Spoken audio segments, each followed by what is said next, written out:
Hi, everyone, and welcome back to another episode on the Indica Invest channel.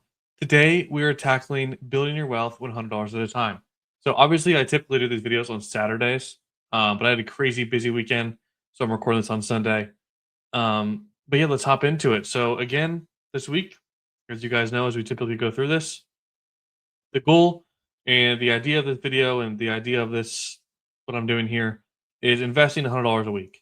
Obviously, I feel like when you see a lot of these influencer, finance type of accounts, you always see them investing tens of thousands of dollars a week, and you just sort of feel it's overwhelming, and you kind of feel like you're left behind, and you can't really make progress. And so the goal of this is to show you that all it really takes is $100 a week, or less. Right? It doesn't take a lot. What it takes are two things: the consistency and the discipline to continue to invest and to continue to buy into names you believe in, names you like, and just learn to iterate as you go. But let's up into it. So I deposited $100. I clearly forgot to, for some reason, forgot to buy. So we actually had technically no buys last week, which frustrates me because I wanted, I like to try and keep buying every week. But again, we'll see another $100 deposited this week as well.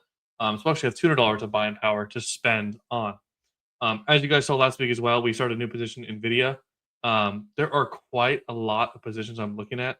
So again, we're seeing a massive sell-off in a lot of names where I feel like even 8 months ago, it felt like everything was overvalued and I couldn't touch anything with a 10-foot pole. Whereas now it's like a lot of names I like and a lot of companies are down a bunch. Um, and so right now there's a lot of names I'm looking into. The first one being App11. So again, this is similar space as a Zeta and similar space to Meta. It is down 40% year to date, and is down. Yeah, I mean at the peak, basically down. I mean 50% almost from the peak. Another one is SoFi. So I've actually owned this one in the past. Um, Again, it's down 30% year to date, which is bananas. Another one is Hood, so similar space to SoFi in the fintech space, less of a bank than SoFi, obviously. But again, this one is down, I think, 50% from all-time highs. It hit an all-time high of 150, now 75. So again, a lot of names are beaten down. And so I'm going to continue to research, continue to find some other names. Now, again, the portfolio as it stands is Nebius being around that 28% mark because it's actually now in a gain. So that's the first thing I want to talk about is Nebius is starting to finally catch a little bit of a tailwind. Now, if we take a look here on Friday, there was some news we'll go ahead and cover in a second that set the stock down. But if it wasn't for that, it was up 10% this week. And year to date, it's actually up 11%. So Nebius is our best performer in our portfolio year to date as of right now. We actually take a look on the right side here. It's the only one in our portfolio that's green and just by a little bit. We see Pagaya since we started buying this. I mean, it's only been 7 weeks of this, 8 weeks of this portfolio. It's down 33% in 8 weeks, which is insane. That includes me daily or weekly DCAing. So it's actually probably like down 40%. And so if we take a look here, if we look at year to date on Pagaya, 45%. And since the peak, it is down around, I mean, goodness, it was at $26 in the peak in January. Now it's 11.93. So it's down actually 60% since January, the first week of January, which is insane, guys. 5 weeks and it's down like 50, 60% off of, by the way, no news again. Um, but let's go ahead and hop into it. So the first thing that happened last week, I'll go ahead and zoom in here, was essentially on Friday, um, there was a report that Blue Owl couldn't secure financing for a $4 billion data center project with CoreWeave. That said, Nebius down 8%. That's now CoreWeave down 12%. It says that this is a firm-specific issue tied to CoreWeave's credit profile, not a sector-wide problem. Again, this was reported Friday morning, and not even, a few hours later, if we go ahead and look at his more recent post, update. Both Blue Owl and CoreWeave have pushed back against the report. CoreWeave CEO told CNBC that the data center's question is fully funded, financed, and on schedule. So once again, fake headlines moving the market. And I feel like I've thought about this before, but I feel like we keep seeing more and more and more of these fake headlines, and it's odd to me.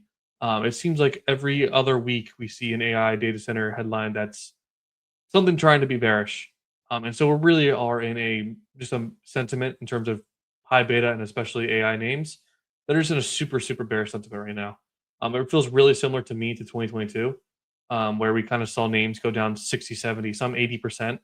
Now, a little bit different because 2021 and 2020 was even more overvalued valuations. And so some of them actually deserve to come down that much because they should not be valued there. Whereas now we're in a little bit of a different time where a lot of names, yeah, they got a little expensive, they got a little pricey, but a 60% drawdown, a 50% drawdown based on no, I mean, the fundamentals are great. So, like a hood, for example, it's down a bunch because of Bitcoin. So it makes a little bit of sense, but they're still growing crazy.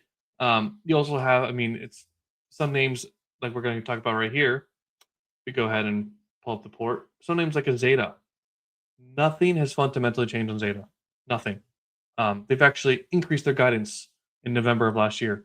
Yet the stock is down 20% year to date, and from all-time highs, it's down around 30%, 35%, somewhere in there, which is just nuts.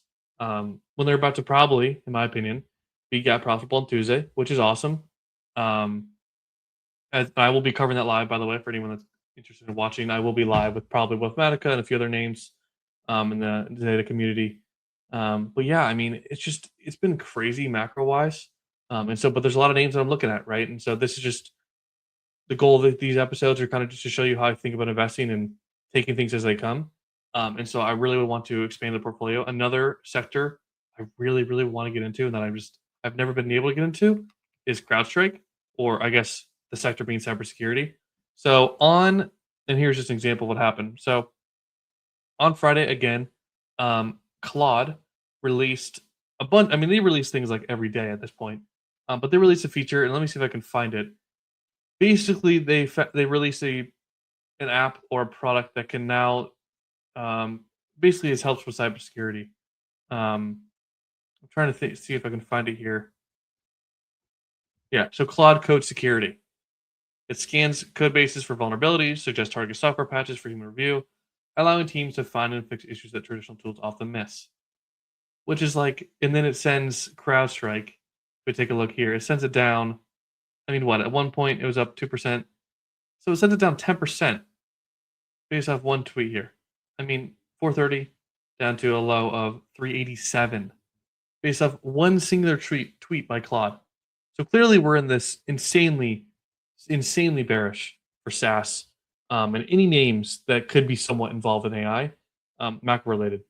So again, if we keep seeing depressed prices in cyber names like a CrowdStrike, like a Palo Alto Networks, and maybe a few others like a Cloudflare, I will definitely be interested in buying. And so I'm keeping an eye on that as well. Now, again, typically, when just as an example or hypothetically speaking, typically you see a bottom when the stock kind of hits a lower high or a higher low. Sorry, I flipped it. When it hits a higher low, when you see its stock just continue to just get destroyed, like right now, like an Adobe, like a Duolingo, typically you haven't hit that low yet. Now there's other bunch of other factors that I'm not some technical guy, but typically I try and look for some macro related thing that sends the entire market up 20% or 10%. Um, but right now we're kind of not seeing that, so I still think we have some time in terms of like being able to buy. I think there's still more downturn to go, and I do think this could be a 2022 year where the entire basically what happened in 2022 was again a mid-election year or a midterm year, and also kind of a super big high from 2021. Now, last year we obviously hit all-time highs on pretty much every name in the book, and we were in a really high beta growth name. Bitcoin hit all-time highs last year, and a lot of other things. And so I think we're in a similar stage to where we're just cooling off. The sentiment's a little bearish. We have a midterm election year. Typically, the stock market is worse in a midterm year. Um, but what happened in 2022 was the market basically tanked until around December, until around midterms, and then we saw the crazy run from 2022 until basically October of last year. So almost a 3-year run of just crazy outperformance from tech names and high beta names. And you can see more of that, right? When you think about and look at other names like if I go to Walmart, we're seeing rotations, guys, into these what we call safer names. Now Walmart took a hit on last week, but if we look at year to date on Walmart, 10%. We look at since in the past year, 30%. We go ahead and go to Costco as well. Another what they call a safety name. Year to date is up 15%. Past year, it's actually down a little bit. And we go to like let's say I know another one that's been kind of traveling around, John Deere. We look at a John Deere, it's at 45% year to date. And I think they're growing like something like less than 10% and have negative EPS, something crazy. I don't know the facts, but again, you kind of can just see the overall trend of flights to safety, flights to safety. And so I think this will be an accumulation year, and so we could see, just to take it back to the portfolio, we could see some underperformance, guys. I think there's a good chance that maybe for the rest of the year, who knows? But we could see some underperformance right now, where the portfolio is down 9% year to date. If we look at the SPY, which is what we want to compare ourselves to, more so than Nasdaq. But let's do the SPY to show first. It's up about 0.5%. So really, I would just kind of call it almost flat. And then the Nasdaq, which is more of the tech stocks or the QQQ, is down 2%. And so we're underperforming by a factor in that perspective of four, basically, or six, basically, um, from the QQQ. So again, it could just be a year of underperformance because we have a lot of high beta names. Now, obviously, Nebius and Zeta makes up, I think at this point, 50% or yeah, 50% of the portfolio is how we're doing the buys. And so there's a chance we see some underperformance. Whereas the past 3 years, we've seen crazy performance from those type of high beta names. Again, it doesn't bother me. I invest for 3 to 5 to 10 year returns, not the next 12 months or the next 18 months. I do have plays where maybe I try and play that, but typically as I invest, especially in a portfolio where you're continuing to DC every week, which is dollar cost average, the goal is just to outperform over the long term. You're not trying to outperform over the next quarter, year to date, even really 1 year and a year and a half. If you're at 2 years and you're still not outperforming, then you might have to have some discussions internally. But for me, it's a long term is what I'm trying to do here. I'm buying positions and buying names that I want to own for years that I think will outperform the S&P or the Nasdaq. But yeah, that's sort of just my spiel on the overall macro and really any news that happened this week. There wasn't a whole lot. Obviously, we saw, I mean, we're looking at Zeta again. SaaS sell off has just been crazy. This week it's up 3%, so not bad. But the past month, it's down 19%, which is just insane. Similar to Pagaya, which has just been getting absolutely hammered. And I've said it before, and this is why I wanted to make a smaller position. Is A, I think macro wise, it has a lot more headwinds than other names, and B, it's just a much, much, much smaller market cap. And so typically these type of names get thrown around like crazy. We could see this name be $25 in a month, or we could see it be 9. Right? I mean, that's just sort of the nature of owning high beta and understanding what you're getting yourself into. I mean, even again, if we take a look at the bigger names like Nvidia, Meta, Amazon, take a look at Amazon this week, up about percent. Last past month, up 8%. But then you look at year to date, pretty much flat. And this is one of the better performing ones. If we go to a Amazon, we take a look at Amazon here. Year to date down 10%. Past week up 5, so it had a good week. Overall, the market did do well this week. But yeah, I mean, even Nvidia, which is like crazy to me when you think about where we're going and all of the capex spend, and you still see Nvidia essentially, really, um, what is it year to date? Flat year to date. When last quarter, all of these big companies said they're going to go and spend more capex. Now, obviously, not every single dollar of capex is going to Nvidia, but it shows the overall trend. And like, I think Nvidia is going to crush. And I've kind of talked about that before, and that's why I want to make it a part of the portfolio here, because I want that to be something we have as a staple. And lastly, IBIT. Obviously, this one is the Bitcoin ETF, and we could be heading into a crypto winter. But again, like I've stated before, I thought that was possible, as we saw Bitcoin have a pretty good run from 2022 to 2025, mid 2025. But again, I'm not buying these things for the next 6 months. I'm buying them for the next 6 years, right? That's sort of the goal of investing. Now, obviously, if you're looking to be close to retirement or trying to retire within 2 years, then you have to gamify, you play it a little bit differently.